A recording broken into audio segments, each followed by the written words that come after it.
Ray Phoenix here, and this is Dynamite Headdy on the Sega Genesis. This is a very good, underrated classic. It's very well up there with games like Sonic the Hedgehog, and even games like Vectorman 2 and Kid Chameleon, a bunch of those other great, awesome Genesis classics. This game very well is one of them. And of course, just like Vectorman and Kid Chameleon, all those other great Genesis games, this, with Sonic the Hedgehog being an obvious exception, this game never had any sequels.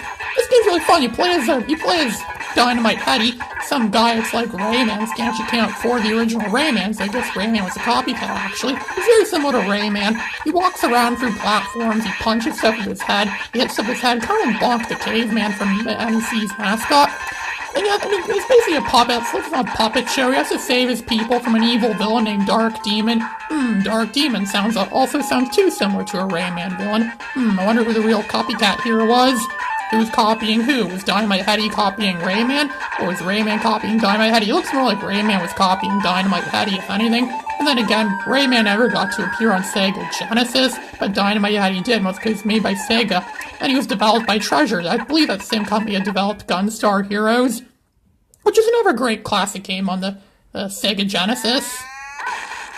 And as you can see, this is the first boss fight right here. You see, this is the first boss battle. We have to fight something that looks like a cat.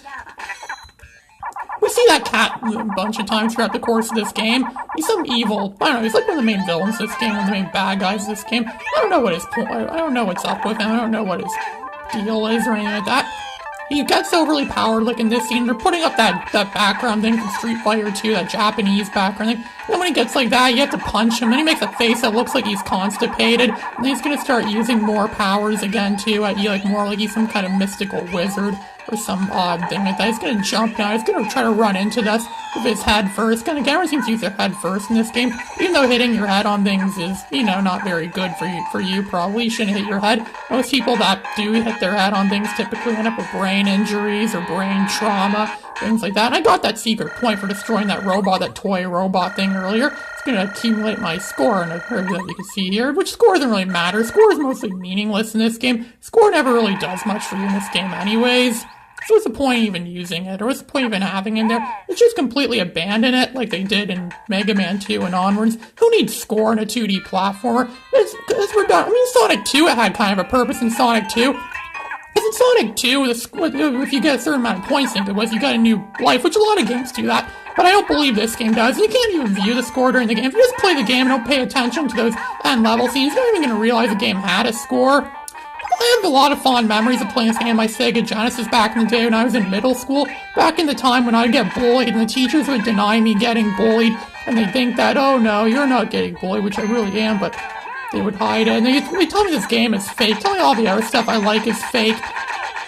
And then I had failed romances. I don't really call them failed romances, but then there was that too. And then people would make fun of me for liking Zelda. There was another time too where I got made fun of for liking Zelda, which isn't really, I don't know, I never heard of anyone in real life that got made fun of for making Zelda except for me.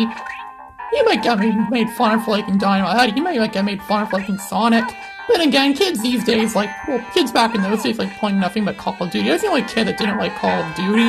I'd play this instead, because this game's fun and awesome. It has a really good musical score, too. This game has very good, you think all these new games they make today, these new mega budget games that have soundtracks, they have good soundtracks, but no, they don't invest in that at all. Instead, they just make them have beautiful, good graphics, and they don't even work on music at all. In this game, in the Sega Genesis is a system that's not known for having good music. This game proves that wrong, because in this game, it has a good musical score. It's the Sega Genesis only game that has a good musical score. It's up there with games like Sonic, and even games like Kid Chameleon, Streets of Rage 2. And even Aladdin on the Genesis had a lot of that in it too. So you collect this nightcap thing there, allows Dynamite Headdy to go to sleep. But the good thing about the nightcap is it helps him recharge his health for punch health. So for this part now, here I have to basically play Ant-Man and shrink to the size of an ant and crawl through the narrow corridors of this castle thing. It's a puppet show, essentially. Kind of reminds me a bit of Eureka's Castle. I wonder if they got some inspiration from that, too, from Eureka's Castle. If any of you ever watched that show on Nick Jr. back in the day, I know I did. I used to watch Eureka's Castle a lot back in the day. Then I get stuck in the walls, oh no. And there's this toy soldiers in the wall. What do you want to have for dinner at the prom? Do you want to have chicken, beef, fish, or plastic soldiers? I don't know. I kind of choose. I don't know. So he's playing the Nutcracker Suite now. Plays the Nutcracker Suite for this fight. Nutcracker Suite was in another video game that I played. I made a video of. It was called Crystal Castles from the Atari 2600, one of my better videos. It was a really good game. That's when I'd be joking about Sailor Moon Red 1, and he gets it, and he's talking and makes that whole campaign where he thinks people should just quit school and quit their job and file for disability money. Thinks everyone should do that regardless of what they have, who or what they are. Which, if everyone actually did that in real life, there wouldn't really be any jobs, or well, there wouldn't be any, or society would not function, or society wouldn't work if we actually did stuff like that. I already talked about that in a previous video. And then he also talks about breaking copyright, trademark, and community guidelines, which, I don't know, copyright trademark is more for like products and so not so much for YouTube videos. That was a flaw in his logic there. But then again, Sailor Moon Red 1's one of the most flawed and illogical people I've ever known of. Come on, face it, he's flawed and illogical, just like a lot of the other people on YouTube. I could be one of them too. I'm pretty flawed and illogical too. But then again, I'm not famous. So Dynamite Headdy throws his head around, and oh, look who's gonna grab the key. It's his girlfriend. Well, not really his girlfriend. The girl he has a crush on. Her name's Heather, I think. She looks more like Rayman's girlfriend. I bet if they made a sequel to this game, it would be about Dynamite Headdy and fighting Rayman over the girl. Come on, that's what we all wanted, right? A Dynamite Headdy sequel, or Dynamite Headdy actually has to fight over for his girlfriend. So now we're in some Streets of Rage, like beat 'em up perspective, now called Down Under. We're playing like Streets of Rage now, where you have to walk around and fight stuff, and punch stuff, and attack stuff, and you have to collect food and things that to recover your health again, like in that Final Fight game I played the other day, where so you have to punch down a garbage can and it reveals some food or something like that you have to collect, and now you have to shoot at these flying helicopter things, these helicopter knight things, which knights and helicopters actually seem to go well together, even though they didn't exist in the same time period. Obviously, helicopters are around until like 1935, and knights obviously lived hundreds of years earlier, so it seems like a cool idea, kind of like Batman in the 1930s, it seems like a cool idea, even though we all know it's never gonna happen. Oh, look at that, a 1-up. Picked up a 1-up. It's always good to pick up 1-ups whenever you see those lying around. You should always pick up 1-ups. Oh, look what's gonna happen here, something's gonna happen, look. The cat thing is back, the cat burglar, whatever the hell that cat's called, is back. He's gonna grab me with my arm. Ouch, he grabbed me with my arm, with his arm. When he says arms, does he mean guns or actual arms? On the radio and they say the bad guy is armed and dangerous, and they said, he doesn't actually have guns, he has several arms. Like Doc Ock, he has 4 extra arms. Good thing this guy doesn't have 4 extra arms like Doc Ock. It's like he's wanting it. So of course when you hit him, he makes that face that looks like he's constipated. Again, looks like he's constipated. And then when you hit him too, he makes another sound that sounds like he's constipated, where he's like, it sounds like he's constipated, like Weird Al was in that Constipated, the Complicated song.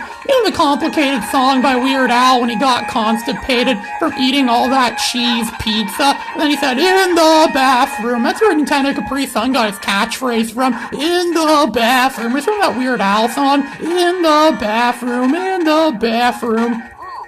This guy's kind of a jerk, you can't get too close to him. But he hits you a lot. It's impossible to dodge stuff all the time, unless you're like some pro ace. You have to keep hitting him and you get the chance. All the time he's out of your range.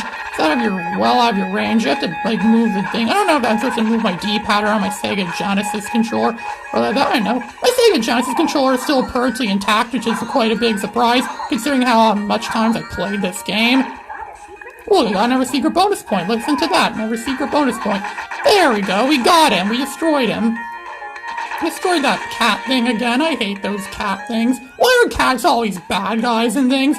Like in what is that movie called? Lady and the Tramp, or Cats and Dogs, or, cats are always the bad guys and things. Face it, cats are always bad guys. Cats actually doing cool bad guys. Then there was Dr. Evil, where he had his pet cat that he would pet. When I'm angry, Mr. Binglesworth is sad, and when Mr. Binglesworth is sad, people die! Why am I surrounded by such Frickin' idiots! He presses a button and Will Ferrell falls out of his seat and he falls down to his fiery death. And then he says, I am not dead! I am just badly burned! Someone shoot me now! Please, someone shoot me! Bang! Ouch! You shot me in the foot! Why you shot me in the foot? Kill me! In my misery now! In my misery now! Shoot me in the head! So we killed that guy's puppet.